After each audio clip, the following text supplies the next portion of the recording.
The following program is hosted by immature, irreverent, obnoxious, and often disgusting young men. Listener discretion is advised. This time on Nude Clan.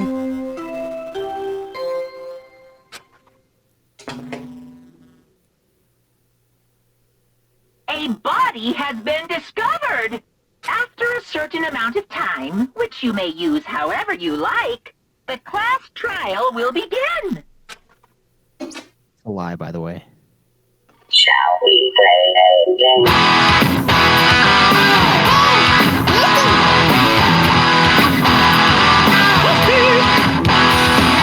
You got several things to do.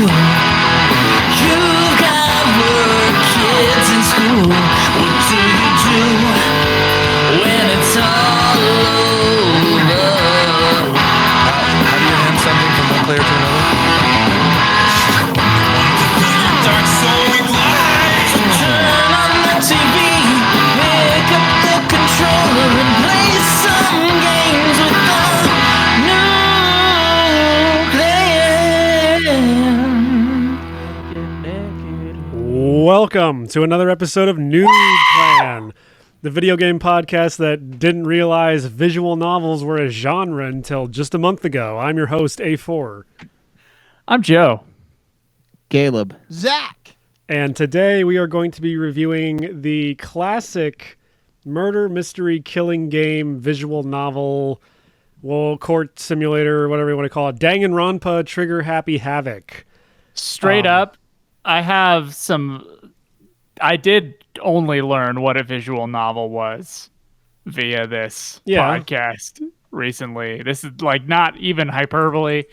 I'm in the, watching a bunch of YouTube stuff about language learning. Like some people were talking about, using visual novels for language learning. They're like, you can read or you can read visual novels. And I was just like, I had no idea what the fuck that was. I didn't know it was a video game. I thought it was like some sort of like, I guess it was. I guess I did know it was a video game, but I didn't understand it the way that I was seeing Schweiss play Danganronpa. Well, I mean, Danganronpa is a bit of really weird.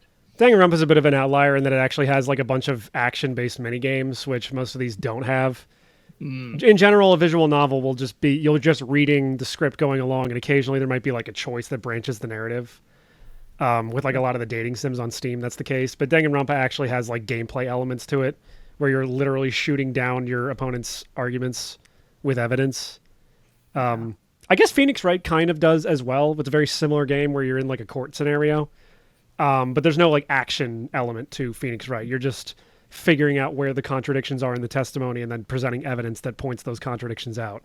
Whereas here, you have to do that and also be able to aim a fucking reticule on the screen and stuff like that. And there's like a rhythm-based minigame, stuff like that. So yeah, Danganronpa is a little more of a game? It's more of a game than most visual novels, yes. But it is at its heart a visual novel. If it's more of a game than most, I'm good after this. Yeah?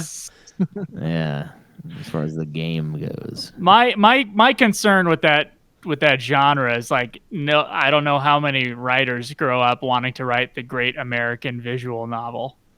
I mean, it's less of an American thing for sure. Like, definitely, like, visual novels that get made in America are inspired by the great Japanese ones, because those have been around forever. Like, since, like, the 80s, I want to say, visual novels have been a big genre in Japan for computer games, whether it's like... So, it's like an interactive comic book. Sort of, kind of. Yeah, I mean, it's more like an interactive novel, but with pictures. Because generally, like... Well, okay, no, I know what you're saying. I know what... Wait, tell me the difference. Because comic books, the art is constantly changing, whereas with visual novels, like, when a character is speaking, you're generally just getting, like, a picture of them talking. So it's just an illustrated book. Yes. An interactive illustrated book. Yes, but, like, a comic book kind of implies more dynamic like scenarios and more you would hope more varied artwork more than dynamic. A visual novel would have.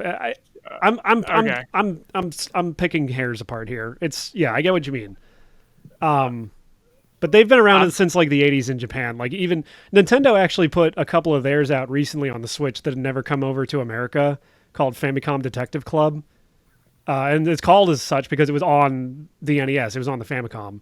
Wow. Okay. Yeah, so they've been around for a while, and even then, like the PC Engine computer, the Japanese computer, like people were making visual novels for those forever. Are they kind of like a more standstill version of like those FMV games I guess you could say that. we had growing up? I mean, visual novels the best way to describe them. They're just they're a novel. They're a book that is visual. There are visual elements to them. Because it's a video game, so you can do that.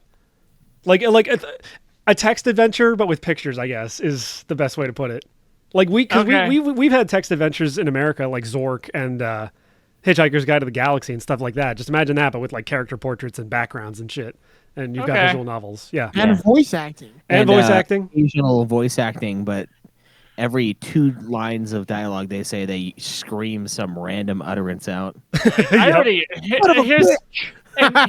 didn't play it. I just kind of have like this kind of like I'm just kind of weirded out by it. I'll be honest, because like I can't imagine why there's any pull at all to play something like this. Well, again, it's more of a Japanese thing, but they have become more popular in recent years in America. I mean, I'm already wanting to shoot my brains out with the long cutscenes in FF14. It's like, oh, you want to play video games with more reading? It's like I don't mind reading. I mean, usually, but I want to read on a couch, like splayed back with the book out. And I mean, these games are on the Switch. You could technically do that, kind of. I don't love sitting up reading. You know, that's what I realize. It's like when I'm like playing a video game, I got to sit up for it. You know, you can hold the Switch above. You could lay down and hold the Switch above. I honestly haven't had the opportunity to play FF14 on the Switch, but no, I was talking about visual novels, but. Long swaths of dialogue in a game, you know. I don't love the idea of just like sitting there. Generally, the pull for these games is the story. Either that or they're just dating sims and they have like a ecchi hentai like porn element to them, where you get to date the girls and have sex with them. But this got really, really popular. I didn't realize this was a visual novel first before. I thought the anime came out first. Yeah, because there is an anime adaptation. So if you want to get the story of this and you don't want to play the game, you could just watch the anime. It basically follows it to the letter. I think it's the same studio that did the Persona 4 anime, which is very similar in that it follows the story of Persona 4 and kind of acts as like a substitute. I mean, that was my old man thoughts before you guys start this thing. It's like, what is these visual novels? Yeah, well, again, the pull of them is generally the story. Like they try to have some sort of good narrative hook, and I mean, Danganronpa being a story about a bunch of kids that are trapped in high school that are forced to kill each other. It's a pretty good hook. I mean, Japan is. Here's my theory on Japan in high school. I think that they spend so much time in high school that they're like, man, that was a lot of hours, and then they get out into the workforce, and then they work like double that. And now they're all like, man, you remember when we just had to do 50 hours a week? Fuck, that was so nice. And so they're obsessed with high school. You ever notice that? Like, there's so many like high school games from Japan. Like, well, I think it's also because they do that. I think it's because of the demographic that plays video games. You know what I mean? There's probably a lot of high schoolers that have the free time to play video games. So, oh, fuck, the last thing I wanted in high school was more high school. Yeah, but I agree. I guess that's true. But I mean, I guess the kids in high school right now are playing like Call of Duty, which is basically going to high school here. Hide behind cover to recover your health. Fucking Christ. You hear the angry strings come on, and there's like lock and load. It's the same thing. Like Doom. You're pushing the flag plate. And high schoolers were playing Doom back in the '90s, and that was like going to high school back in the '90s, or at least in 1999. Picking up your armor plate, shoving it in your shirt. That's like Warzone. You're just like, when you sit them, it's like. You're like wrapping your arm after you've been. Yeah. Do you ever see that? By the way, there's a Twitter of a guy who like does. That is the right look you should be giving. It is a sad situation that we're in. And by the way, real quick, the thing you guys were just describing. There's a Twitter of a guy who does like reload animations for like everyday objects. So he'll take like. Oh, I've seen this guy's cool. He has like a label maker where you like type it in and it prints out a label. But he pops out the cartridge and pops one in and it looks like it's from a video game. It's fucking awesome. It looks like it's from Doom to me. Honestly. Yes. It's like very old school reload animation style. It's like super over the top. This morning. Like he pops out the cartridge for the label maker and it just goes flying off screen. It's sick. Yeah, he just kind of like looks at the pizza cutter, like spins it, and then like goes back to aiming it like it's a gun. Yeah. funny. Yeah. I mean, he's basically like a man child because all my kids do is try to make everything into a gun. They're So, growing like, up he's right. They're growing up in used to America. Yeah, like it's Um, always a gun. So anyway, Danganronpa Trigger Happy Havoc is a visual novel game that was developed by Spike Chunsoft, and it was originally released on the PSP in Japan in 2010. Not to be confused with Spike Lee, by the way. Well, This is because the Spike Lee. it's a combination of two companies. There's a developer Spike, which I forget what games they did, and then Chunsoft, which is the original developer of a little RPG indie series you've probably never heard of called Dragon Quest.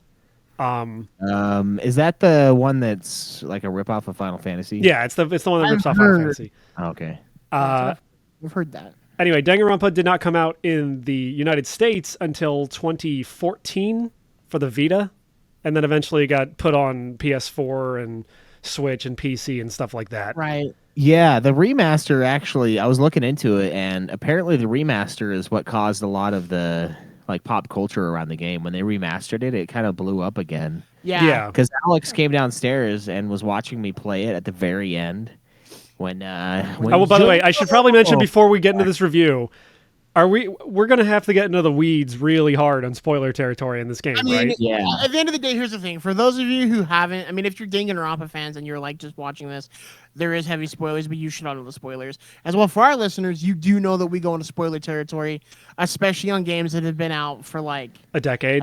I just want to say, if you have any interest whatsoever in playing Danganronpa, and you don't want to get spoiled, maybe don't listen to this episode. Go play it and then come back. Until you played it, 'cause, this is very spoiler. Yeah, spoiler. And the whole mystery. The whole mystery is kind of like the main. The whole point. It's the whole point. And like for some of like the deaths as well, there were some good twists in those. Yes. I feel where it was like, oh, I didn't expect that. Like I was like, oh, I thought it was this instead. I'll get into that one later. Yeah. So if you have any interest, like you said, in playing this or in having this game exist in front of your eyes, can't good conscience say play, but if you have that interest, please stop listening now. Yeah, we'll give you 1, 2, 3. I'm going to 5, 4, 5. We're getting the spoilers. Yeah. So anyway, All apparently right. Junko is a fucking meme on TikTok. Yeah, that's dude. what Alex was telling me. Chicks like it's. I think the Junko angle for chicks dressing up as her are the same chicks that like to dress up as Harley Quinn. And like, oh my god. I mean, Junko is the ultimate fashionista, so it makes sense. Yeah. I mean, that whole ending thing, it was like, I don't know, it was oddly, it was like, I feel like I had been so desensitized to how anime it was that I was like, should be bugging me more than it is. But it is very wacky. Even for like anime shit, this game series is very wacky. Like right down to the character designs. I mean, in the end, she's like switching between like all personalities. Yeah, she's like talking like a queen, like a British queen with a tiny little crown on, and calling you peasant. And then she goes to this like to the Monokuma voice. Yeah, to the Monokuma and then, voice. like the punk rocker, and then the like she's like all depressed and she's got mushrooms growing out of her fucking hair. Yeah, and then she becomes she has what's her her full face? psycho mode. She becomes what's her face from Twilight for a little bit. Oh yeah, Bella. Yeah. Yeah, so it's like all over the place. Yeah, I don't know. I felt like I should have been more bothered, but I wasn't. So I mean, at that point, you've already dealt with a woman who's the size of a fucking house and a guy who's actually not a girl and is wearing a dress. That one I kind of called actually. I did too. I called that as well when they were like talking about his secret. I was like, oh. Kind of early. Yeah, I was like, wait a minute, this guy is a guy. Well, as soon as they were like, oh, she, at that point, they keep saying she. It's like, oh, she doesn't, like, they're like, oh, let's go swimming. Let's go do this. And she's like, no, thank you. And I was like, oh. She's a dude. It's got a dick. Yeah. Yeah, she probably got a huge dick. I was like, that's what I bet it is. That's what I'm going to bet it is. And it was. Yeah. I was like, yeah, cool. In case there's anyone still listening who has not played these games and needs a quick synopsis, the story is that you play as a kid named Makoto Naegi who is invited as the ultimate lucky student to go to this very prestigious high school called Hope's Peak Academy, where everyone who's there is like the best at what they're at. So like the ultimate swimmer, the ultimate best baseball fashionista, player. stuff like that. Yeah, The best gangster. I'm a for little some offended that they didn't do the ultimate Final Fantasy podcast host. Can you imagine this game? You want to get trapped in a high school being Amazing. forced to murder each other? Like, Yeah, like yeah, it's like the day reason. one. You guys almost had a Danganronpa episode on one of the episodes too. Yeah. Day one, Joe's dead. I'm like, I didn't do it. I know there was an episode where we talked about who would kill first, and everyone said it would be me, but I swear to God, But I swear to God, it wasn't me. And then my punishment, my death would just be like, I don't know, they'd just put me in the oven for all my Jew jokes over the years. Like, oh, fuck.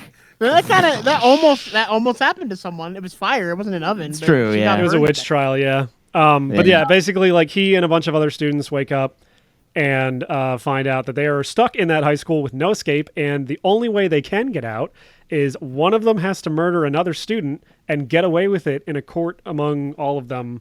And if you're the murderer and you get away with it, everyone else has to die. And then He's you gonna kill graduate. everyone else. You graduate and leave. But if they catch you and they find out you're the murderer, then you get executed. You have to die, which fair enough. Like, Yeah. I get it. Yeah. So it's just high schoolers killing each other. There was a few stories like this that were popular before this came out, like Battle Royale, the Japanese film, is a very famous example of that. Fuck yeah. And I guess like newer examples of something like this would be like Squid Game Yeah, or, The Hunger Games? Columbine, you know. or Columbine. Oh my God. Yeah. So even more so, like Battle Royale, the book, which I actually read before I watched that movie, it's fucking awesome. Okay, I didn't know it was a book. It was a book. It's a big thick book, but it moves. I read it in like a day and a half. It was so fucking like good. So It was action-packed. it was so fucking awesome. Nice. If you ever watched the Hunger Games or read the Hunger Games, it's the same plot. but Yeah, a lot more of people were violent. calling Hunger Games a ripoff of Battle Royale when it came out. But more violent. like Yeah. that. It's like a teen version of Battle Royale. It's the it's the young adult version. Well, I mean, Yeah, like, YA. wouldn't both- Battle Royale still Yeah. technically be? Battle Royale is high school kids. Yeah. Yeah. Whatever. It's they are young adults, but it is not a young adult piece of medium. Like it's not I don't know, because Japan, like, a lot of fucked up shit gets put in front of kids' eyes in Japan. Like, I don't know, like Devilman is like, I think it's popular among young teens, or at least maybe even children. And Devilman's pretty fucked up. So I don't know what it is. From what I could tell, I guess from what I've been told from like my friend Yoshia and stuff, it seems like those shows that we consider for like older teenagers or for young adults are actually for children in Japan. yeah, It's crazy. So it's a culture shift for sure. yeah, It's why like all the kids shows in Japan will have chicks with like huge titties just like barely. Yeah, or hanging there's out. like nudity and shit like that. Yeah, and, or like sex jokes. or Yeah, they do it all the time. violence. Yeah. I mean, you look at some of the fucked up fights and stuff like Naruto or Dragon Ball, and you're like, yeah, this is for kids though. So I mean, go off, I guess. Well, it was just like Neon Genesis Evangelion is for like Or 12-year-old boys. Evangelion, yeah, So, to get back to the review, yeah. Sorry. what you find out, so like there's the person keeping them in this prison is a bear, Monokuma. Monokuma, who is basically just like torturing them the entire time. There's a doll of him somewhere in my house. I was trying to find it for the intro, but I cannot. But he's like one half like normal white like nice bear, and then the other half is like a black evil bear. I don't know why the black one's got to be evil, but fucking. Oh, you know, Japan. Yeah. It's just Japan. it's just But he's this little stuffed teddy bear that's like being controlled by someone, assumedly. and they're trying to figure out who the mastermind is in this show. Yeah. The whole point of the game is like, who's the mastermind keeping us here, forcing us to kill each other? Well, and then there's a group of students that are like, we're not gonna fucking kill each other, and like all of them in the beginning are like, yeah, we're not gonna kill each other. That's stupid. And so as time goes on, Monokuma gives them, it's like 2 or 3 days in, he gives them all like, he's like, oh, I have these CDs for you. And so each student gets a CD and looks at it, and it's like something like terribly horrific to them. To their like friends and family, basically. Yeah, and so they're not supposed to tell anyone or whatever. And so that night, this girl that's been forming a relationship with Makoto, With the main character, yeah. with which he knew from junior high, asks him to switch rooms with her because everyone gets a room, right? They're all dormed up. Asks her to switch rooms with him, or she says something happens, and he says they should switch rooms because she says someone tried to kill him, and they do, and someone is murdered that night. Yeah, it was the bitch that switched rooms with you. It was. You all meet for breakfast, and you notice that she isn't there. And as Makoto runs to his room and he opens the bathroom door, she is laying, laying. Not really laying. She's like sitting down, but she's like sitting propped down up in the against shower, the with a wall. knife in her stomach. They bleed hot pink blood. Yeah. So I think that was a censorship thing. Like they couldn't have too much red blood in this game, but like it's a cool stylistic choice anyway. I liked it. Because they like in the game's like actual script, they're describing the blood as crimson or red, but it's very clearly hot pink in the pictures. But it still looks it looks very cool, and it kind of gives this game like its own unique sort of flair to it. And so with the intro of this episode, that plays, and it says a body's been discovered. You have a certain amount of time to do as you please to figure this out before we have a trial with the class. And so you have to go out, and as Schweiss remarked to me earlier, you really don't get to choose where you go. Like you can choose what you can choose what areas you go into, but only certain areas are going to progress the plot. Yeah, like the class trial won't begin until you have all the evidence you need to win the game. Yeah, and I forgot that there's a map function that shows you points of interest for like a long time. And I didn't know that till I was Christ. I didn't know that till I was halfway through the game, and then after that, you can just fast travel to that. Yeah, room. I remember that. I too. didn't know that. I remember that in chapter 6. I was like, oh yeah, there's a fast travel. That's about the time I figured it out too, because I was just running like a fucking jackass. Yeah, and I was like, through the school. okay, this game's not as hard, and I'm like trying to find places to go. So it's funny because I'm bitching because it's railroading me. And then I'm bitching because I'm like, where the fuck do I go? God, it's like, oh, you remember where this corner, it's like they took a photo of the room and they're like, oh, do you see this tiny square of the room? I remember where that is. And I'm like, well, I don't. What the fuck are you talking about? Well, I don't. Like, fuck, I don't know what room you're talking about, bitch. I'm fucking new to this school too. Fuck you, people. Yeah. And then I remembered the map and I was like, oh, that's right. It fucking tells me exactly where I need to go. And I could fast travel. But yeah, so it does kind of railroad you, but it also gives you a little. They bit of make time. it so you can't the only way you can't lose by way of not having enough evidence. You will always have all the evidence you need to finish you'll the have thing. everything. You'll have all the pieces to the puzzle. It's just if you cannot leave until you find them all. Yeah, it's like I better keep investigating. Which Phoenix Wright's the same way. Phoenix Wright is less about like railroading you. It'll like kind of let you go wherever you want among all the locations you can go to. But like when you do finally find all of the pieces of evidence you need to complete the next trial, it'll just, be like, all right, time for the next trial. Let's go. So yeah, which is fair because that's good. That doesn't let you like dick around for like 3 hours and then be like. Well, I mean, Danganronpa's at least good at like when there's a lot of places to check. Like at the very end of the game, my dog's drinking again. I don't know if that's why Joe's making that face or not. His dog. He's drinking again. He's depressed. He hasn't been himself for days. It's a she. Literal days. I'm sorry. Did I misgender your dog? You did misgender my dog, motherfucker. Yeah, no. I mean, like in times where Danganronpa has better bring out the pitchforks, motherfucker. In times where Danganronpa has you examining a lot of different areas, like the end of the game, like the final chapter, they at least give you like a checklist of like places you should go check that are pertinent to the investigation. With the first area, the school opens up as more people are killed, so you have like 4 floors in this school. Yeah. But at first, you just get the main floor, and then to that, and then when after you solve her murder. Second floor opens up, third, fourth, whatever. Yeah, as each case goes through, you get more of the school to explore. So for the first, so how I guess we can explain how trials work is everyone is like in a circle with each other, and it's like a battle of ideas. Basically, like they're like this person murdered because they think it's you in the first one because she was murdered in your room. Because your room, and you're like, what the fuck, no, and so then you have to defend yourself as this goes on, and then.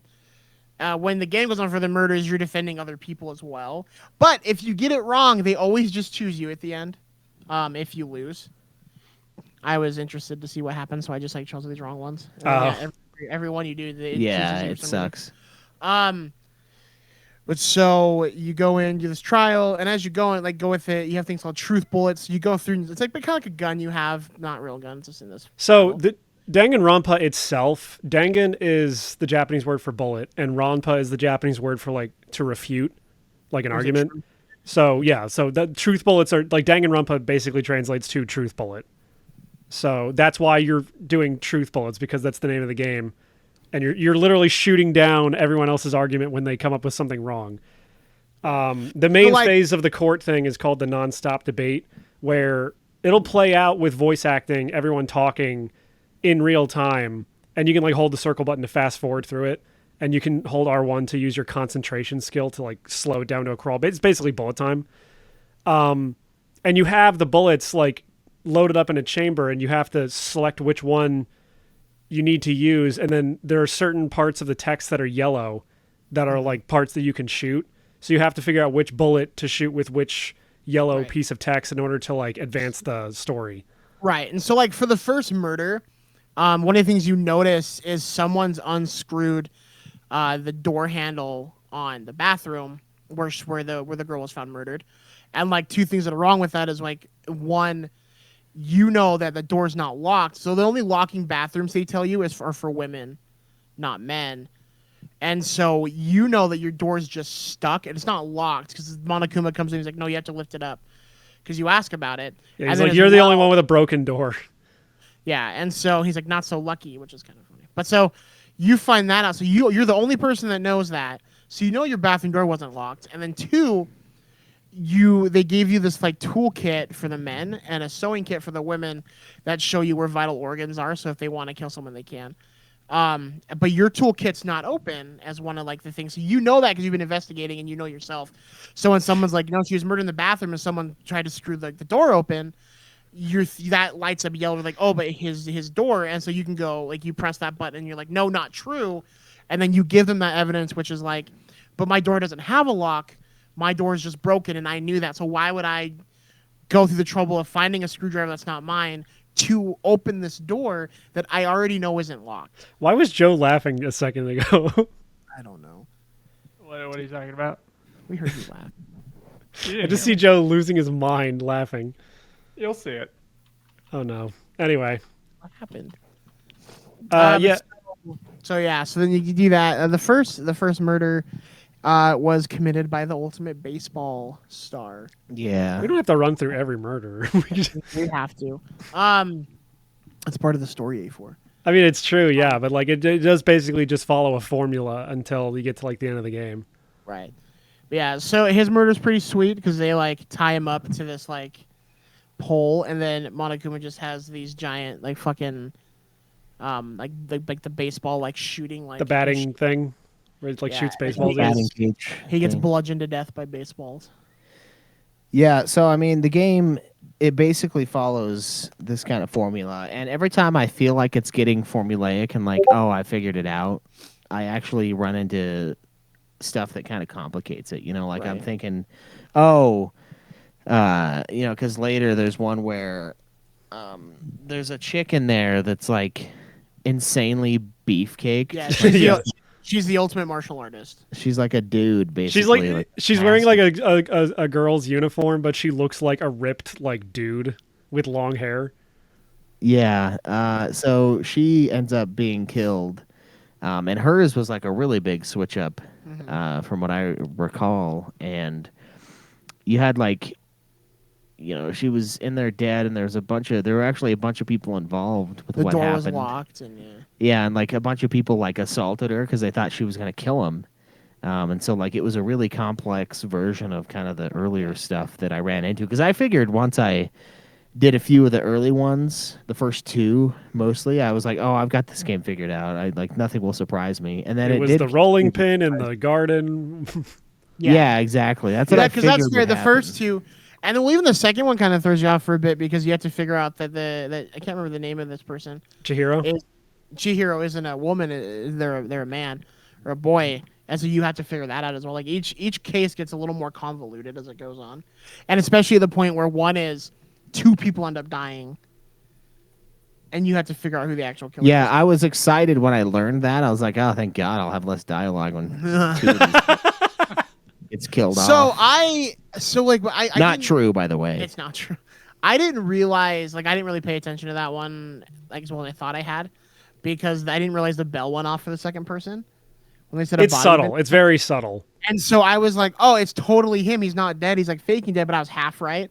In Yeah. the beginning he was, but not at the end. Yep. And so I was like, oh, I was almost there. And they killed off my gothic. They really kind of spoon feed you everything at the beginning, where it's like, oh man, there's writing that she wrote on the back. What do these numbers mean? And it's like, it says Leon like upside down. You fucking idiots. It's Yeah, I when I saw that, I said red rum, and I was like, Yeah.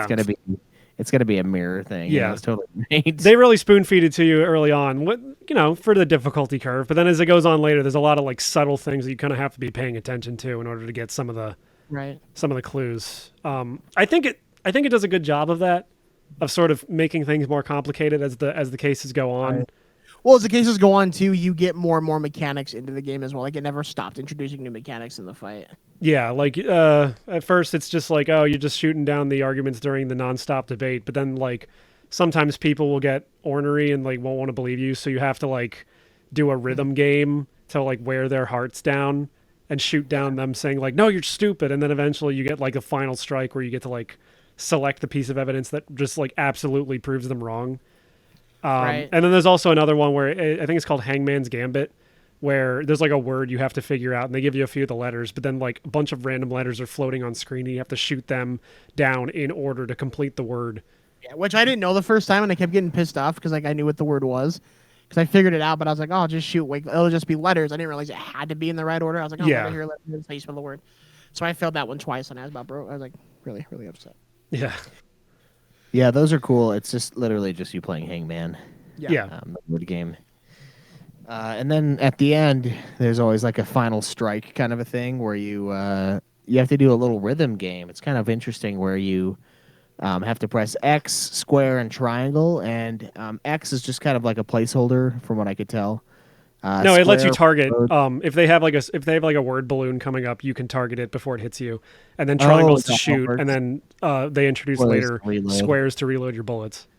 Yeah, and so I always had double bullets. I used that ability a lot, so I could destroy. I didn't them even at get the- that ability yet. Yeah, Because you get abilities and skill points from talking to. You get sections of the gameplay called free time, where you can it's basically like a dating sim type thing where you can talk to the other students and like give them presents, and then if you level up your affinity level with them, they'll eventually give you more skill points, or they'll give you skills themselves that can be used to great effect in the trials. Like one of them just like stops your reticule from moving around, and another one like gives you the ability to move it faster or slower, stuff like that. But I didn't even know there was a double bullet skill. That's awesome. Yeah, so I could shoot down 2 things at once in that moment.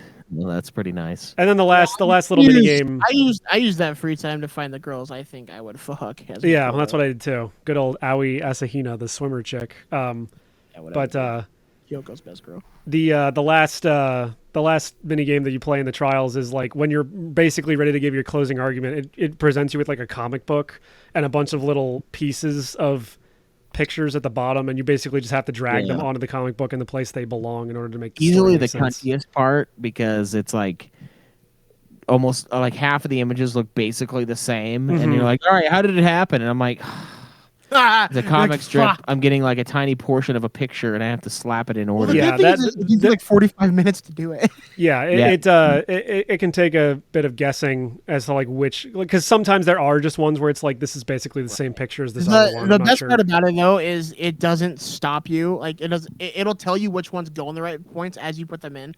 So instead of being like wrong, restart, it's like, hey, these go here. These 2 are wrong. Yeah, Figure out which 2 go there, like, which is nice, and it's a good like add-in, I think. it only makes you fix the first wrong one it comes across. Yeah.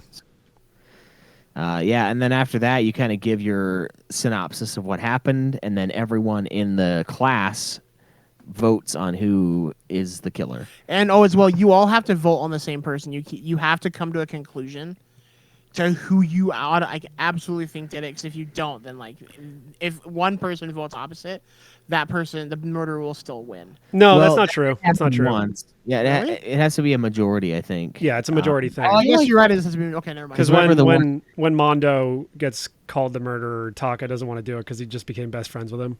Oh, that's right. You're right. Mondo. Yeah, I was making fun of these guys' names like all day.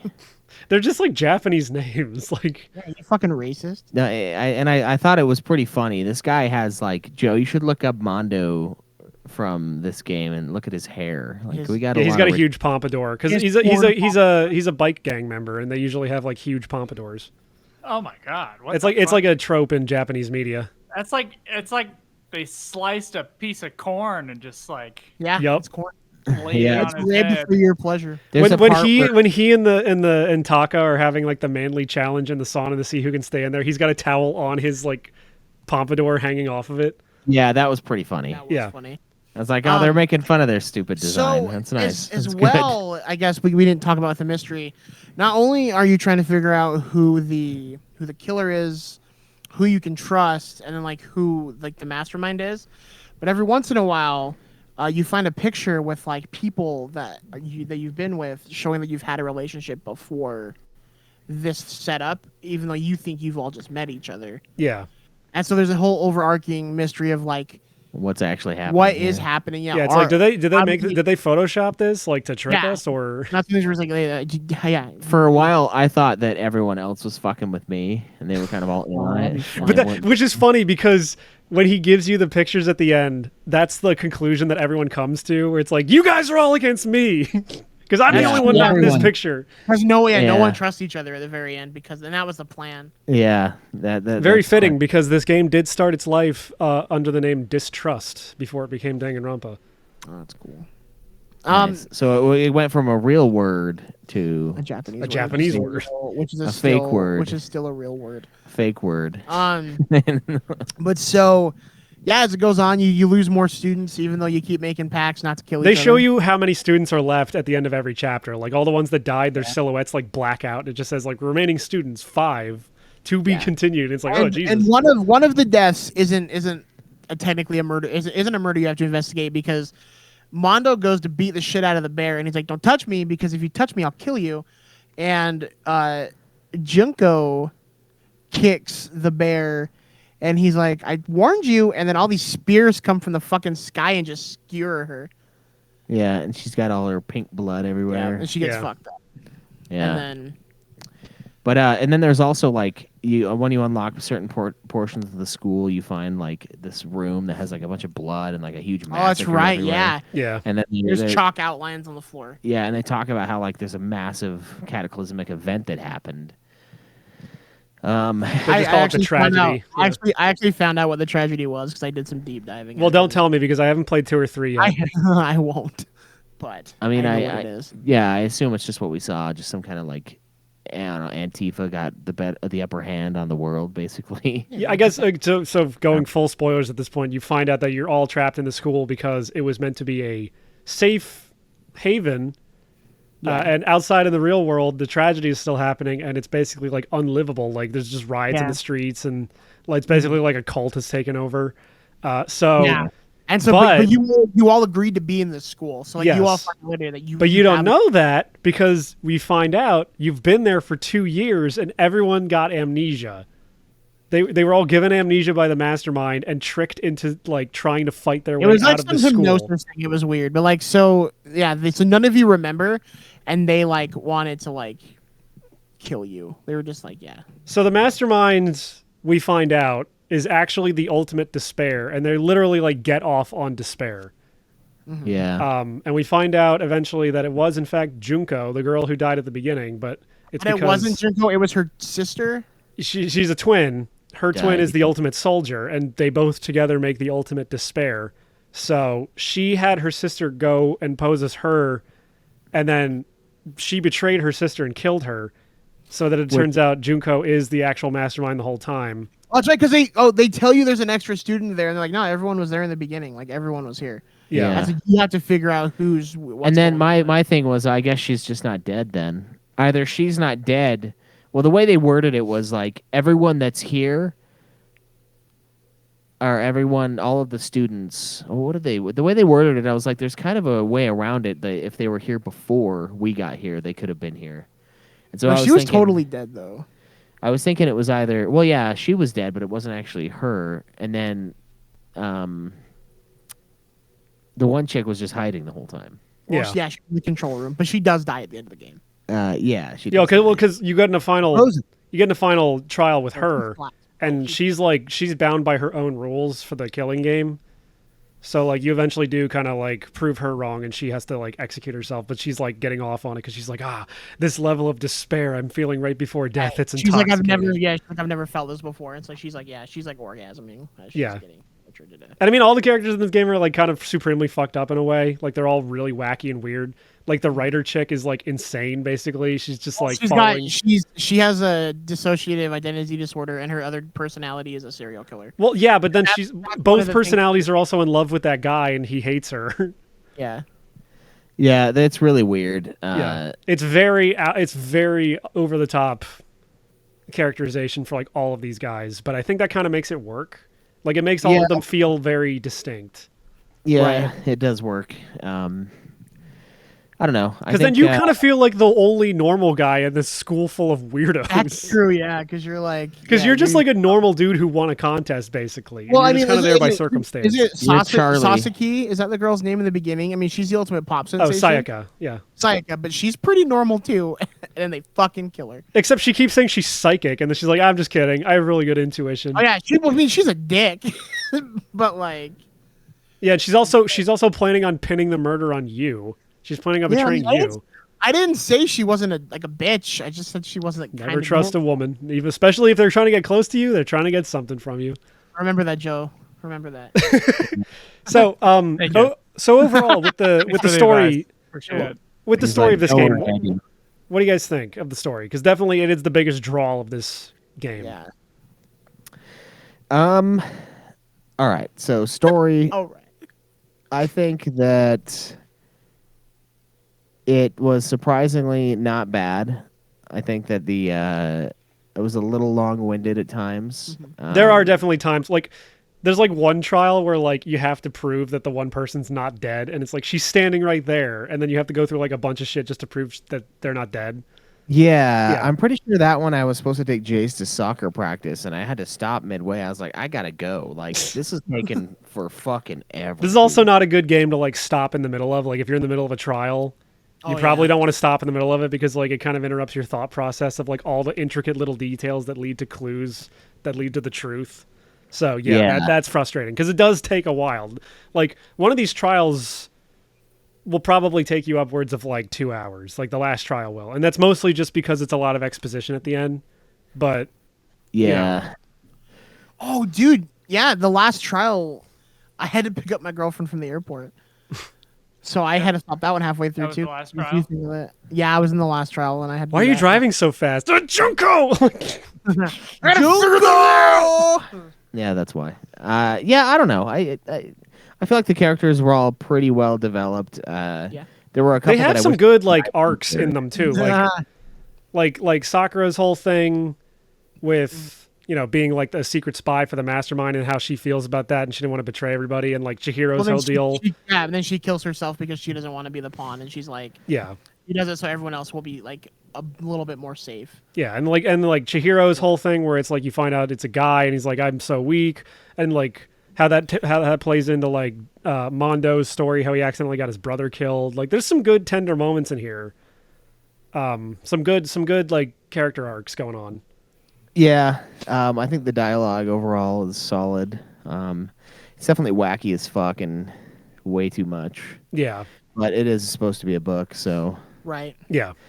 And I think the ending was kind of cool. I did start to suspect that she was alive. I was like, okay, she's got to be alive then, or there's someone else in the school. It's definitely a good twist because like you're like, okay, there's a 16th student, but it's also like you would never suspect that like the person that got killed at the beginning isn't actually that person. Yeah, I mean that was when the one chick wound up dead, and when it was who we thought it was, right? The chick with the. I just thought like, well, I guess then that means that the other girl must be alive. Like I didn't think that she was the mastermind. I thought maybe it would be this bitch until She was like hiding or something. the robot came back, the bear bot. Bear bot. And that sounds like a gay term, like a bear. You're a bear and you're the bottom. I'm bear bot. I main bear bot. I've been bear botting for 3 weeks at the club, and Let me tell you, I can't. You just don't understand what it's like to be in the bear bot community. Yeah.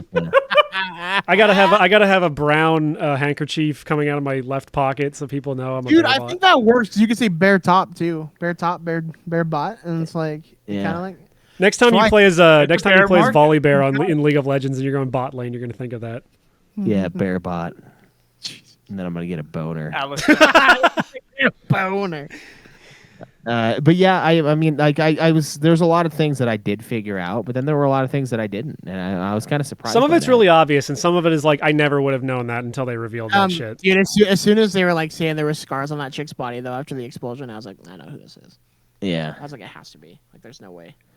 Yeah. And then then it was pissing me off because they're like, no, it's this. I'm like, shut the fuck up. It's the only thing that makes sense. Yeah. And like I played this game a decade ago when it came out on Vita, and there was even stuff that I forgot playing it again this time. Oh, that's cool. That's Yeah. kind of nice. Well, it's the same thing that happened with when I replayed Phoenix Wright like 5 or 6 years ago.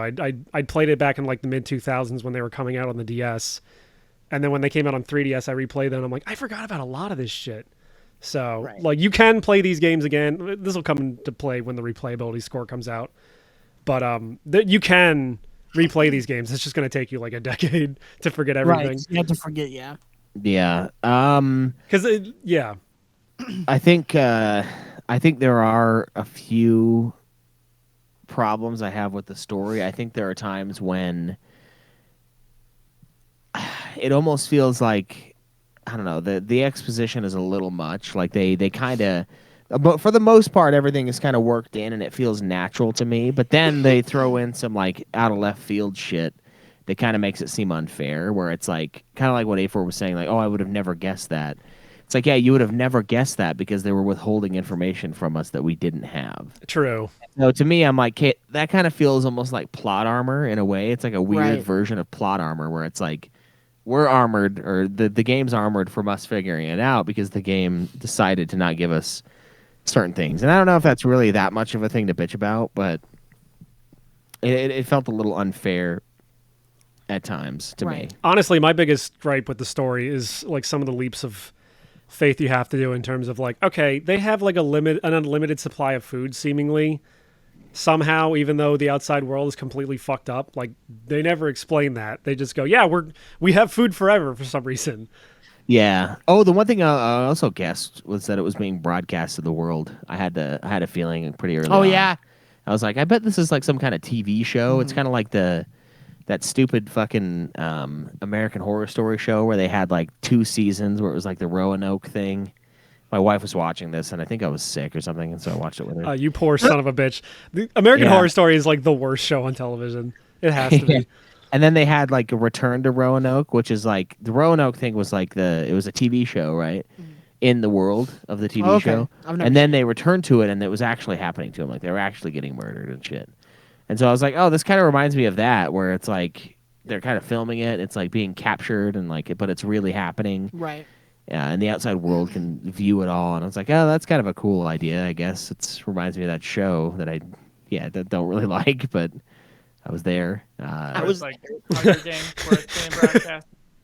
Yeah, exactly. Hunger Games is broadcast. as well. Yeah, That's same fair. thing. Yeah. So I guess the Hunger Games was kind of the one that really tipped me off to it being broadcast. They didn't really do that in Battle Royale, though, did they? They just it was just like a contest. Because their whole thing was to thin the herd in Battle Royale. It was to keep people under their thumb. It's the same thing in Hunger Games. It's like the idea of like this crazy government that keeps people on edge through this contest. And then in Hunger Games, no one learns. Hunger that Games, it's more more is like the fucking Hunger media. Games at the end. kind of thing. Yeah, Hunger Games sees the media for what they are. Crazy fucking beards and So crazy what hats. are you gonna give the game then, Schweiss, like as a story? What out of 10? What are you gonna give it? I'm kind of teetering between a 7 and an 8. I think I'll give it an 8. I think it worked pretty well. Yeah. And I was actually kind of surprised by it. I mean, I thought I was going to be fucking miserable playing this thing. I did. Maybe as you just well. went in with like rock bottom expectations, and because it was actually good, you're like, oh, all right, well, maybe you liked it better than you would have. Yeah, maybe, but I think it worked well. I think the characters are distinct. A bunch of them are kind of annoying. Most of them are annoying, but like they're also distinct in being annoying. Yeah, and the one thing that really bugged me was that seriously, they'd have lines that were full dialogue. You know, they'd have fully voice acted lines, and then they'd have if they have like a monologue they're going on, every 2 text boxes you have to press X through, they'll just spaz out and yell something. It kind of reminded me of like Resident Evil Outbreak playing with the NPCs, where they're always like activating their text thing and they're just never shutting the fuck up. It kind of reminded me of that a little bit. That is kind of a that is kind of a unique of the visual novels I've played. That's a very unique characteristic of the way that like the dialogue plays out, and that they just have like a bunch of pre-recorded voice lines that they use for like certain text boxes that kind of fit that mood. Bastard. Unless. Yeah. And Alex was like, Son why of did a you bitch. say unless? You know, like when you're talking for hours with what's her face? Kyoko. Yeah. Unless. Although the nice thing is that the trials are fully voice acted. Yeah, that's true. I just kind of miss like Jim from Resident Evil Outbreak, like yelling "Kiss my ass, bitch." My ass, bitch. Yeah, like You that still was have like, that, man. Drop? I don't on this computer now. That's too bad. Sadly. I don't have that drop either. A4, what are you going to give the story? I'm giving it a 9 because I think the story is very compelling. I think it's very well layered in how it reveals itself. You kind of just keep peeling back these layers of like, okay, we're all trapped in this school. Oh, there's a mastermind. Oh, the mastermind's one of us. Oh, this, that. It's really well told in that sense. It keeps pulling you along throughout the whole game. And besides like a few weird quirks, like how they have food, and there's like some other stuff that I can't think of right now, so they're not that important. But yeah, there's like a few leaps of logic that make me bring it down to a 9. But like, yeah, as far as like plots go, it's very well told, and the character work is pretty well done. I will mirror that 9. I wasn't excited to play this game when it was voted in, but I really enjoyed it. And now you want to like get the other ones, right?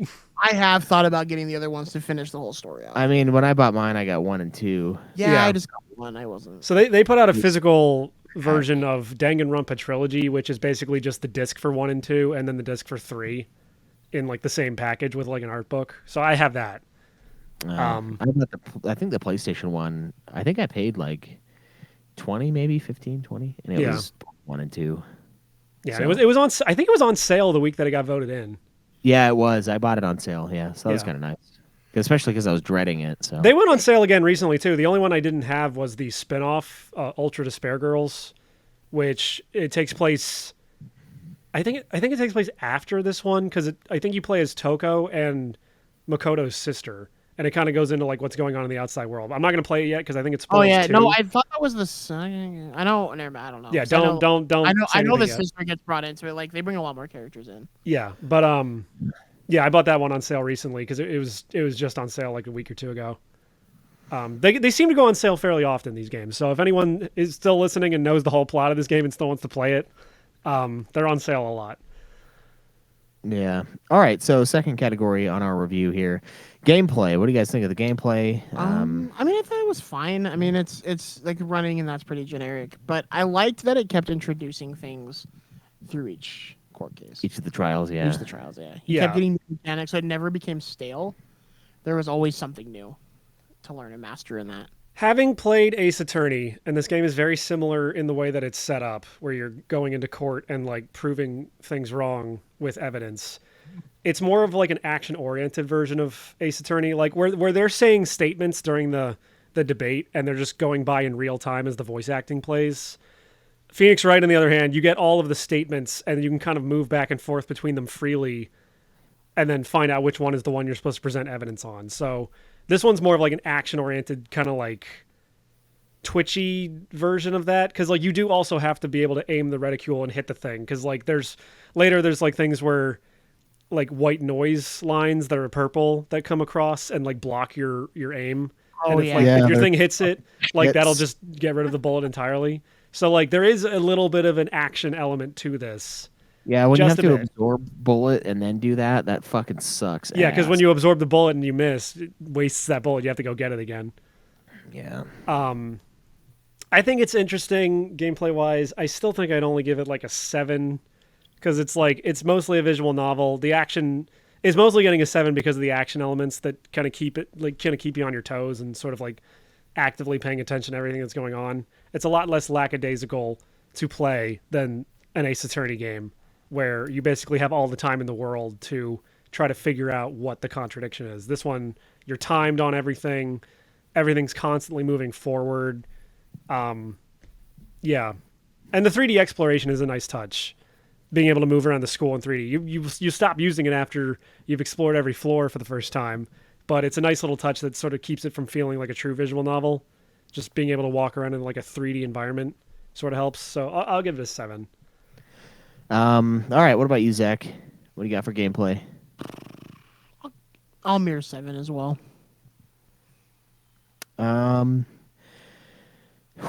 Here's where Schweiss gives it a 0. Yeah. No, I'm gonna go 6. I was kind of between 6 or 7. I don't think it's a bad game to play. I think there's a lot of walking, which I'm not that. It's big just of a that fan. not a lot of it is what you would traditionally call a game. So Yeah. I do think it was creative, and the court cases were always fun. It was also kind of frustrating because I'd be like, okay, well, I have all these truth bullets, is what they call them, and like it's just big pieces of evidence that you pick up that you can load into your gun and shoot out when you need. And some of the trials I thought were really fucking dick with some of these truth bullets. It's like, this is kind of what I'm trying to say. Like, it was never, there were a bunch of times where a few times where I failed because it was like fucking, I was like, I'm giving you the right evidence, but it's like, oh no, you need to give it at this time instead of this time. So yeah, sometimes there's a few wishy-washy moments like Yeah, that, and and it is frustrating. because I'm like trying to do this and get this shit over with, this 8-hour-long trial. Especially And, because this happens a lot less in the Phoenix Wright games, but there's like a lot of cases in this one where it's like there's a lot of evidence that's like this is almost the same piece of evidence as this piece of evidence, and a lot of the early trials are like, okay, this murder took place in like a swapped area or like in a different room that's the same as this room. So it's like, do I present this evidence or this evidence? And it's Yeah. There's a lot of things where it's like, do I do it at this statement or this statement? I can't tell because they're almost the same statement. Yeah. The game and only then has it's one also- right answer. Yeah, and it's also frustrating when you're putting together the comic book, what is it? What do they call those? The manga at the end, basically.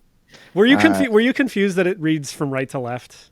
For like half a second, and then I Okay. remembered that's how their brains work, how they read over there, which is weird. But yeah, I was like, oh yeah, that's right. I was like trying to move it, and I'm like, what the fuck? I just picture Schweiss being like, reading right to left. Next thing you want to know, they're going to be driving on the left side of the road.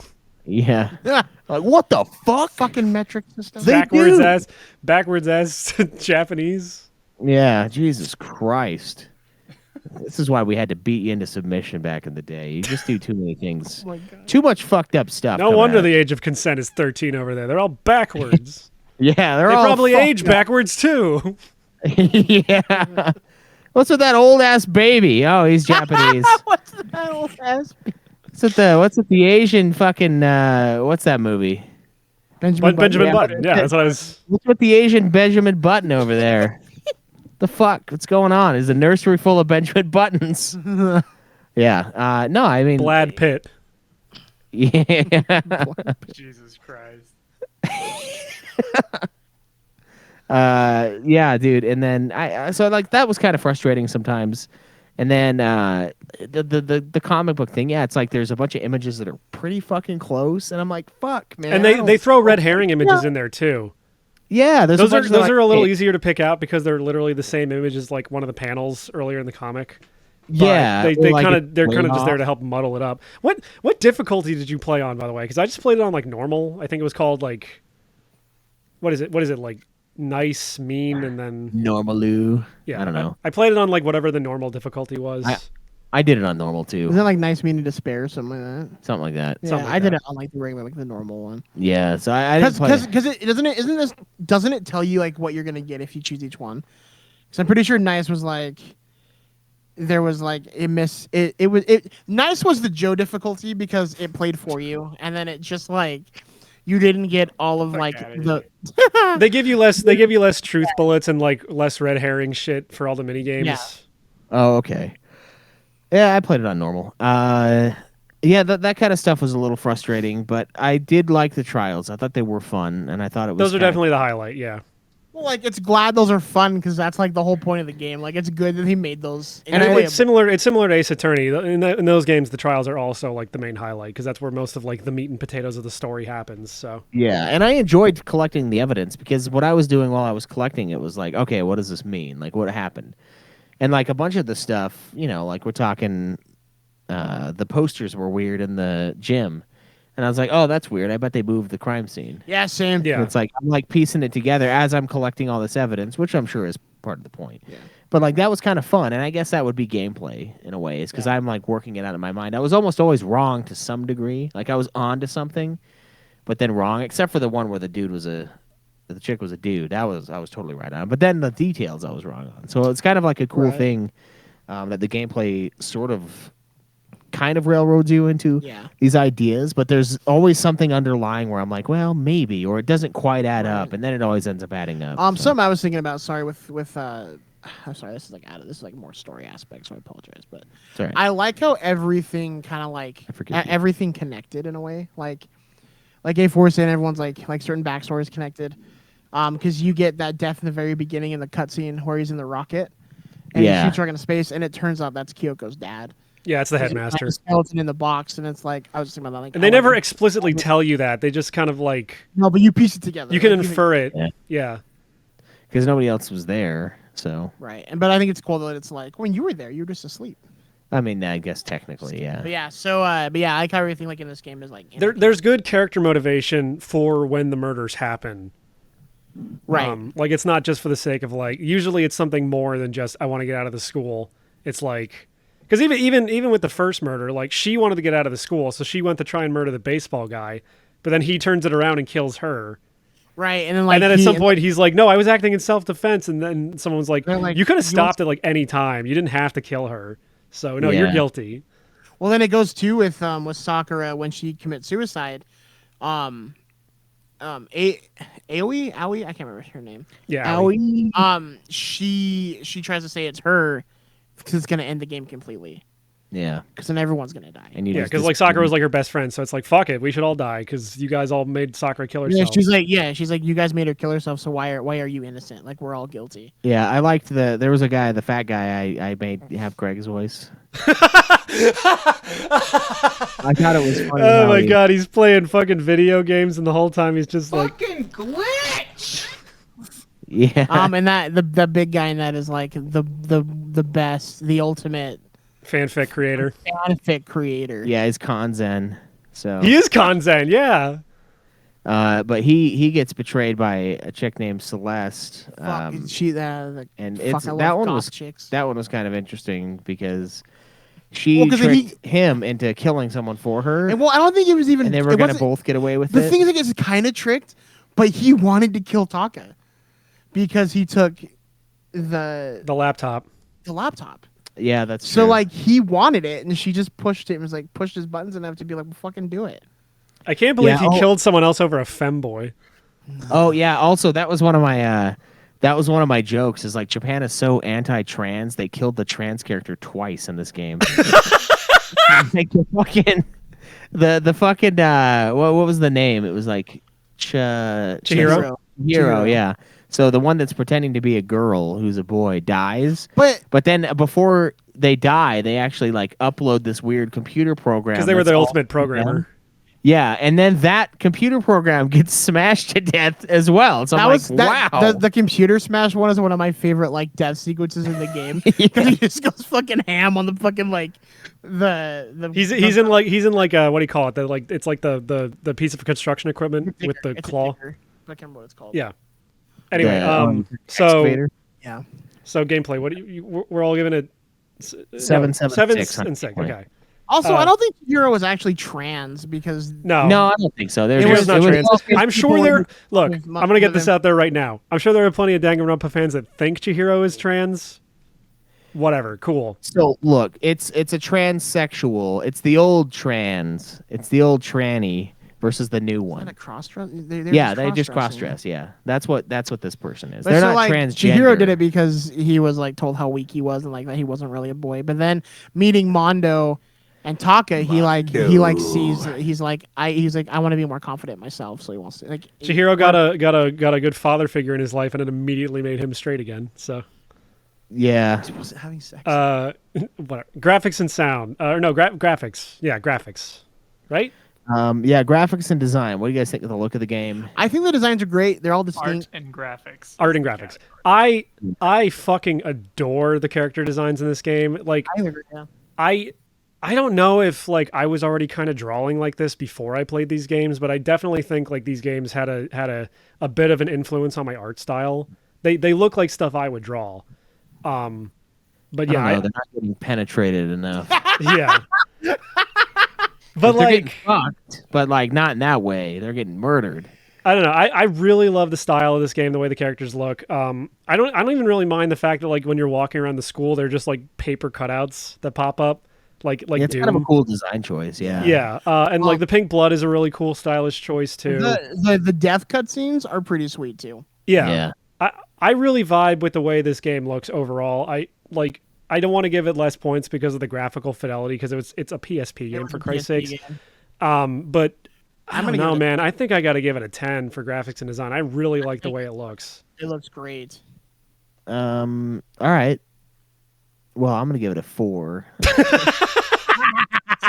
Now I'll give it a 9. I was thinking that too. I was like, for a PSP game, and I know they've updated it and shit like that, but like I can see that they did good work for the time because like you said, they made the cardboard cutout character models, so like you don't actually need it to be 3D. It's kind of like 2D, and then when you get to the side of them, they're like a fucking sliver of paper. Yeah, I was like, that's kind of like almost cool like Parappa the like, Rapper, but they're not animated. Yeah, it's like a cool way to be like, well, it's a fucking PSP, so deal with it. Like, well, you're lucky you're cool getting a manifestation at all. It's a cool stylistic choice that they've decided to stick with, because as far as I know, like Danganronpa 3, which was not made for the PSP, like still uses that same style. So, yeah. Like, I mean, at the end of the day, like he became famous off this, and it was a huge cult following. So why would you fix it if it ain't broke? Yeah, like honestly, it's fantastic, and it's kind of charming in a way, you know, because it's like, oh, that's cool. They you know, when you look at some of these games that look amazing on the consoles they're on, the kind of stuff they have to do to manipulate that is really, I think that's part of the art form. I think that's part of what makes video games art. It's not just the art that's in the game, because that's obviously undisputably art. It's like the way they're able to use the console or use the tools they have to create the best looking thing or a unique looking thing. I think that's part of it, and I think that's one of the things they did with this. And you were saying that like this is one of those anime things where like if you just took the hair off of each character, like you wouldn't be able to tell who's who. But I think this is one of the rare series where like the character designs are distinct enough that like they can stand out even in that sense. At least with characters like Sakura and like some of the more out there designs. Yeah. Which is what because anime has a very big problem with that, where a lot of the character designs and the faces look very samey. And this one, while it does have that, like I think there's a lot of distinctness in pretty much every design in this game. Yeah, that was a Roxo line that I thought was pretty good. He's not wrong, but I think this one has it a lot less. Yeah, that's fair. Than like something like maybe Persona or I don't know, like maybe a Oculus Strip. Yeah. That's fair. I think it does look pretty good though, and I liked the stylistic choices they made. Like it's zany and out there, but it honestly makes things stand out, so you remember shit because it's a little crazy. Yeah. So I wasn't against it. So it goes full wackadoo. Like these character designs are so fucking out there and like over the top, like 11 out of 10. That So Junko, right? She gets off on Despair, right? And you get off on Junko. I would. Do you think she gets off on like bad sex? Because it's Despair. Probably. Like she still gets there because she's like This Great sucked. match. Oh, you lost your boner midway. Oh, look how sad you are. Oh, Yeah, man, that's perfect. You don't. you're gonna have to perform- order Blue Chew. Oh, look at the look on your face. Ooh, dial the number. Talk to the doctor. Yeah, like that. You man, don't know where the clit is. How sad. Just keeps Yeah. going. dude. That would be the perfect party. You got like no maintenance at all. Yeah, you just have to suffer every day. Like, you just, I mean, Yeah. yeah, but you know, what is capitalism anyway? So yeah. just kidding. Sound and music though. So the voice acting when you get it is great. I think it's good. Okay. I think the voice acting, like, because Sound there's like- certain things that seem kind of weird, but then like it's made up for in other ways. Like Celeste has that weird accent, but then you find out later when she starts like breaking character, it's because they want her to sound like a foreigner because she's supposed to come off as like a European among all these Japanese people. So they kind of give her like that weird accent. But then when she starts breaking character, she's like voice acting normally, like, and it's like, okay, that voice actor actually put in the time, and it's Yeah. weird too. And she 'Cause, like, switches, mid conversation. yeah, and when Junko first gets revealed and she's doing all those weird personalities, like one of the first ones she does is like the very bored sounding one, which is a bad first foot to start out on because like all the other voices she does as she switches those personalities are like great. So it's like Yeah. is that voice actor like showing a lot of range and stuff. So Yeah, range and stuff. no, but I mean like you can really tell they're putting in a lot of different like tricks to sort of like do these subtle little things. Yeah, and it seems like, oh great, they got the British one, like lazy, typical voice acting where they're like, why this person is just randomly British, but then it turns out they're not. They were pretending to be, so it was supposed to be kind of shitty and off-putting. So yeah, it is kind of genius. Yeah. And everyone did do a really good job when it's voice acted. It's pretty solid as far as that goes, I think, for sure. Yeah. What about that soundtrack? What do you guys think of the soundtrack? So the soundtrack is done by a Masafumi Takada, who also did the soundtrack for one of my favorite games of all time, No More Heroes. So I already like this composer. Although I will say, he also did the soundtrack for another game that Joe and Schweiss will know very well, known as Digimon Cyber Sleuth. I knew it. I fucking knew it. You know why I knew it? So it was funny when you were in Messenger sending us voice clips and making fun of the one song. I was like, oh, he's gonna flip when he finds out it was the Digimon Cyber Sleuth. You know, I had the thought, like, this is as catchy as that fucking Cyber Sleuth opener. That bam, bam, bam, ba-dam, ba-dam, dam, dam, dam, dam, dam. Yeah. And then the Digimon, the bwah, bwah, bwah, bwah. Well, because you were in Messenger and like you were saying, how do I feel about the game? And you're like, boom, boom, boom, boom, boom, boom, like the mystery theme or whatever. Yeah.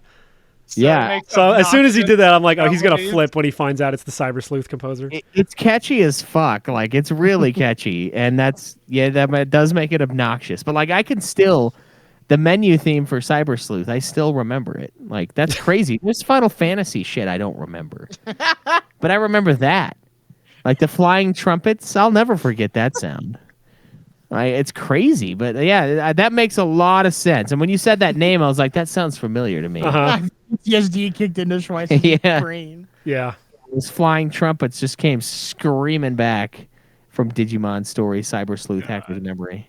I kind of hated that soundtrack. Bwah, bwah, bwah, bwah. Bwah, bwah. Yeah. I don't know, man. I like the music a lot.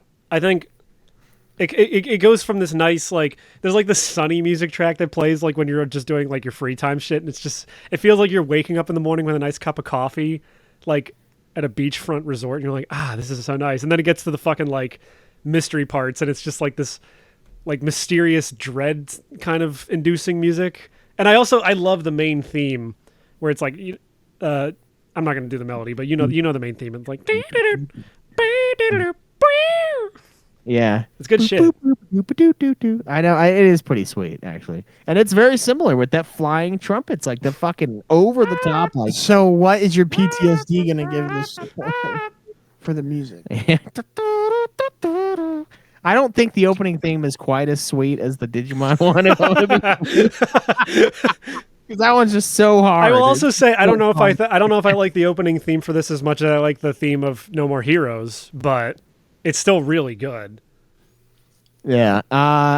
Sound and music, I'm probably going to give it a solid 8. I do think it's pretty good. I think the voice acting is really good, actually. It's quite good. Is it good? Yeah, no. You know what? I'm gonna give it a 9. I think it's great. The soundtrack is enjoyable. I legitimately did enjoy the soundtrack. Like I was like, this soundtrack actually kind of pretty good. Like as far as what it is, Pretty much like every song fits the mood of the scene that it's used for.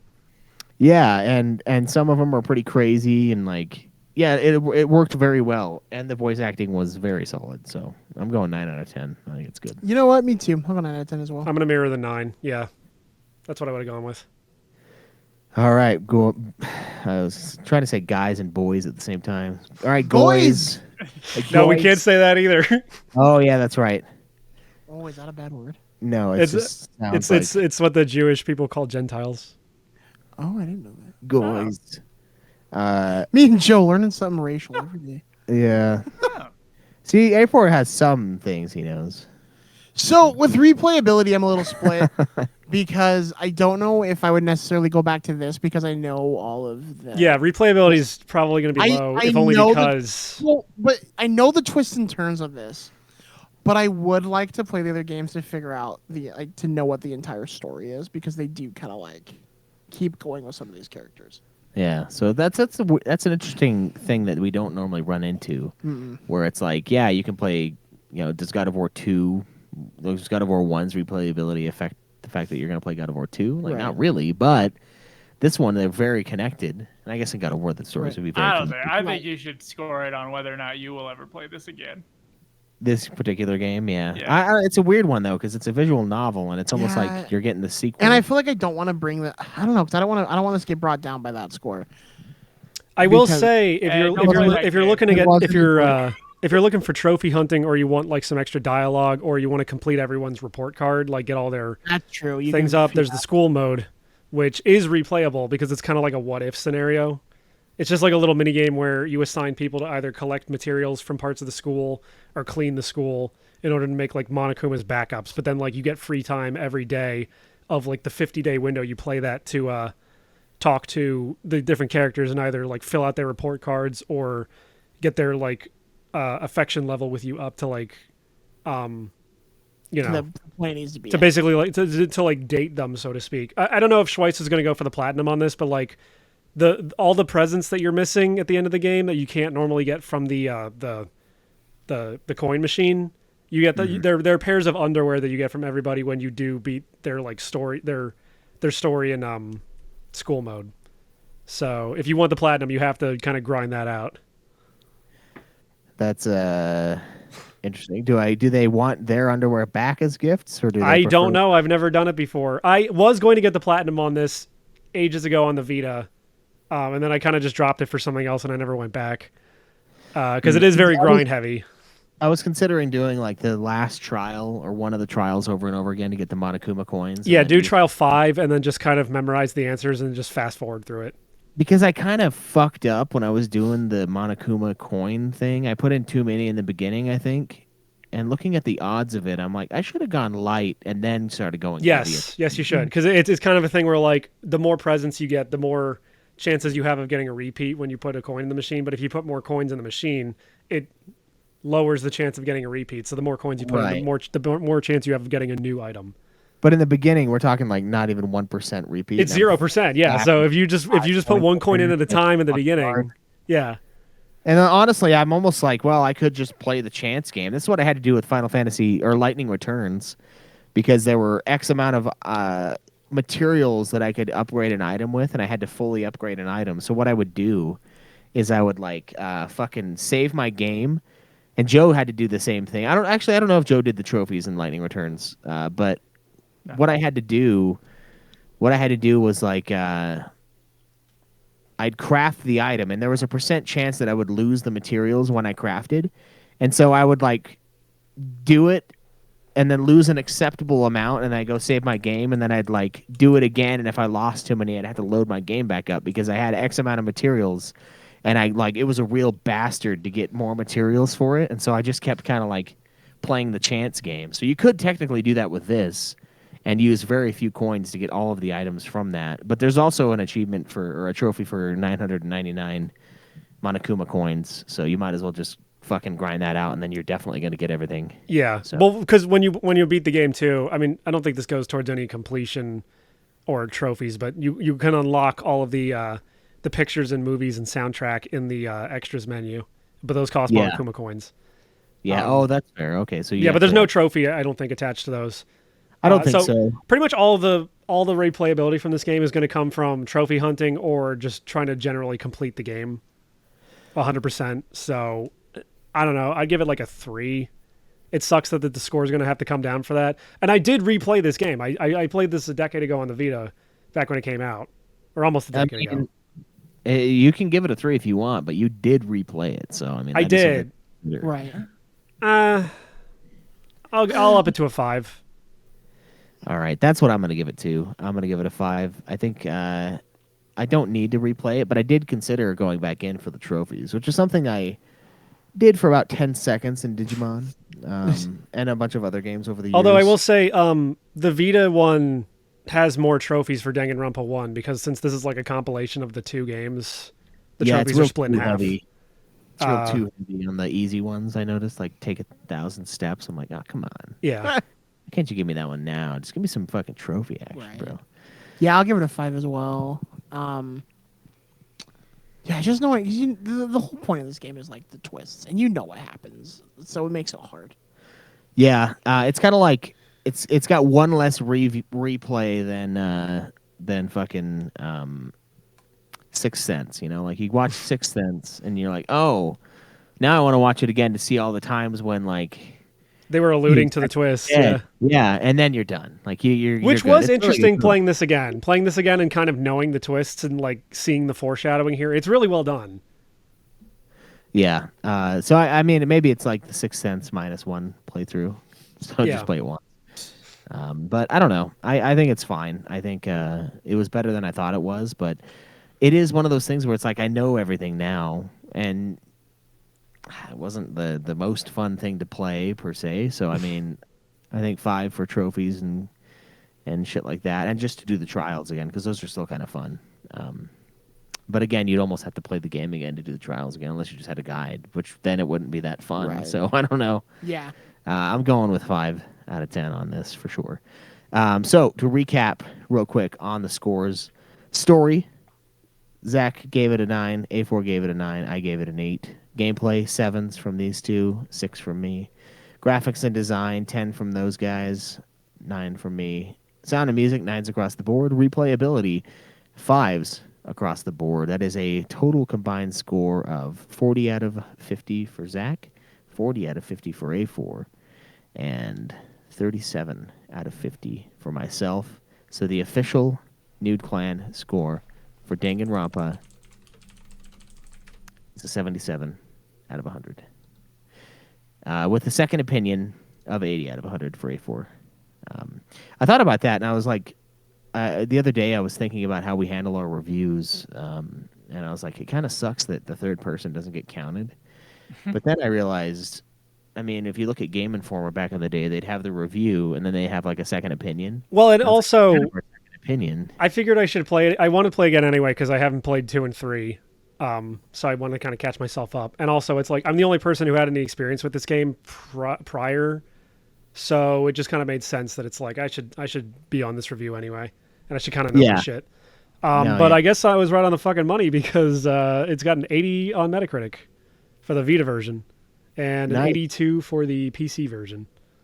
So lowballed a little because of me, but you guys had it right on. And the PlayStation 4 is an 83. So probably because it has both games, but probably. So yeah, awesome. And now Danganronpa will reside on our list, the only list that matters. You heard it here for video game rankings. This game is as good as Game Dev Tycoon, slightly better than Halo 4. And okay, seems like bullshit. Any visual novel being better than Halo 4. Halo 4 is not that good. I mean, I kind of Halo 4 is maybe the most mid Halo game We haven't played 5 yet, but Yeah, I've heard 5 is terrible. I've heard people don't like 5, but I've never played it, so I can't make that opinion. I mean, I definitely don't think Halo 4 is that great, but I personally, what did I give this myself? 37. So I gave this a 74. So if it was up to me, it would be the only 74 in existence. It'd be 2 points above Legend of Dragoon and 1 point below Parasite Eve. So still good company. Yeah, I think Parasite Eve is way too low because Joe's an asshole, but Legend of Dragoon is a little high, honestly. Like, everyone talks that game up. Okay, the story is dumb. The characters are stupid. The gameplay is really fun, though. But yeah, it would be around that period. So in the 70s. So Great not art. a bad game. Great art box. Yeah, amazing. Especially the greatest hit or the non-greatest hits version with the colored discs. Oh man, those look amazing. I did buy another game yesterday that is similar in that regard as well, because I am still trying to collect all of the PS1 titles just over the years. Just so his children can destroy one good title of each game. Yeah. And bring up the market value And for the ones left over. You destroyed my copy of Klonoa Door to Phantomile that cost me $700 new. yeah, the one I found yesterday is called Dragon Valor, That looks cool. and the discs look pretty sweet. Yeah, dude, that looks sick. It was It's no Hooters road trip though. yeah. That's Seriously? Yeah, I'm serious. How much was But- it? Sorry, I was talking over you. $93. I can't complain because I dropped that kind of money on Warhammer models. Like, I can't say anything. I mean, the Warhammer game I bought only cost like 10. Just I would ready for I would a probably trivia drop come out. 90 on like Xenogears. So I dropped 80 for Brave Fencer Musashi. So Do you want to know how much I dropped for Xenogears? sure. I think it was $150. Jesus Christ. 150 or 160. It was a Wait, Are you buying them from Branny? So you're No. a crack salesman? It's one of those big games like Square just hasn't put it out for. Yeah. So it's doing the thing. But they'll that put out FF Legend of did. Mana or whatever the fuck, like or like Saga. Yeah, they'll Saga put up a Frontier. fucking Saga game. For like, fuck's sake, Live Alive is getting a remake. It's coming out in like a couple weeks as we're recording this, and it's like, yeah. Yeah, the lack of Xenogears remaster has cost the show a lot. I bought it though when I saw it pretty early on because it's like it was just like FF7 where it was like this thing's not gonna get any cheaper. It's only gonna go up. Yeah. And so I bought it. I think I bought it for 40-ish. That's pretty great, honestly. It was a greatest hits edition. Or Yeah. I really regret selling you my copy of 7. That's like my biggest regret, probably. Was it a black one? Yeah, and it's like a damn. misprint thing. It's like See, a now weird that's thing. a game I've bought 4 times. Yeah, that's true, yeah. Because you bought it on Steam too, didn't you? Bought 2 physical copies. Bought it on Steam. Bought it on PlayStation Store. Nice. Yeah. So there you guys have it. Danganronpa, 77 out of 100. Guys, make sure you get on our Patreon. Give us your goddamn money. Yeah. We are always in need of that. We also have a giveaway today. I made a drawing for the month of... What month is it? This month. It was for May. And the winner is Shuffman89. So Shuffman, hit us up. Let us know what game you want from our master list. We'll send it off. And thank you all for your patronage. Everyone is very appreciated for that. Check out audibletrial.com/nudeclan. Check out every other link we have in there. All our other podcasts, Ultima Final Fantasy, Godzilla podcast, For Future Kinsmore, Song of Schweiss and Johnson, the Puff Puff Hour, Super Sexy. The all Puff the Puff links Hour, we found in the aka the Great Value Ultimate Final Fantasy podcast. Yeah. And then, of course, Getting Fat with Caleb and Joe. Those were kind of fun back in the day. Hey, maybe by the time this comes out, there will be new podcasts featuring myself and Zach. Who knows? Who knows? Yeah, there might be. There might be. I hate my old self, and listening to anything like more than 2 years old in the Ultima feed makes me want to kill myself. And I Yeah. can only imagine the Getting Fat I episodes. can only imagine. You really only can. How racist Joe used to be. Yeah. Just kidding. Till next time, guys, though. Live always in the nude. It's punishment time. Walk with your cock held high, especially if your name is Chihiro Fujisaki. Fuck visual novels. What is that? What the fuck is that?